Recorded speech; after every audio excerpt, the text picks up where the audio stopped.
Okay, mayroon nabasa akong question. Ang sabi niya, "Ma'am, paano naman po kung illegal dismissal?"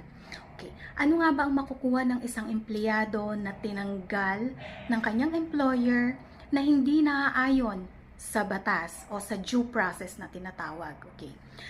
Ang due process, ganito kasi yon. Meron tayong dalawang klase ng due process. Substantive due process and procedural due process. Yung substantive due process, ito yung dahilan or basihan ng iyong dismissal or termination. So, sa substantive due process, sa dahilan ng iyong termination, meron naman tayong dalawang tinatawag na just causes and authorized causes ng termination. Sa substantive due process yan. Yung just causes, basically, galing sa employee yung dahilan.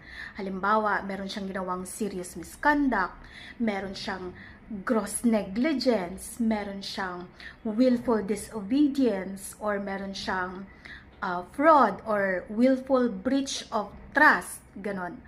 Or meron siyang loss of trust and confidence pala.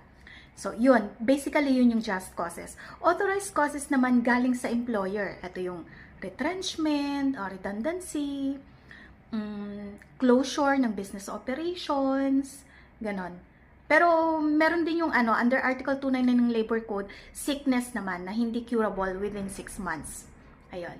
So, authorized causes naman yon. So, tandaan nyo, sa substantive due process, bago katanggalin, kailangan meron just or authorized causes. Kapag wala ito, illegal yung dismissal. O ano naman yung procedural due process? Yung procedural due process naman ganito, kapag tinanggal ka ng iyong employer, kailangan magkaroon ng proseso. Okay? Meron tayong tinatawag na two-notice rule, at isang opportunity for a hearing. Ibig sabihin, dalawang abiso. Ito yung first notice, yung tinatawag nating notice to explain, okay, na kung saan nakalagay doon kung ano yung violation mo, kung ano yung nagawa mo, kung ano yung insidente na nagbigay ng pagkakataon sa employer para disiplinahin ka under this violation ng company policy, ganon. So, nakalagay doon yung posibleng mga penalty, ganon.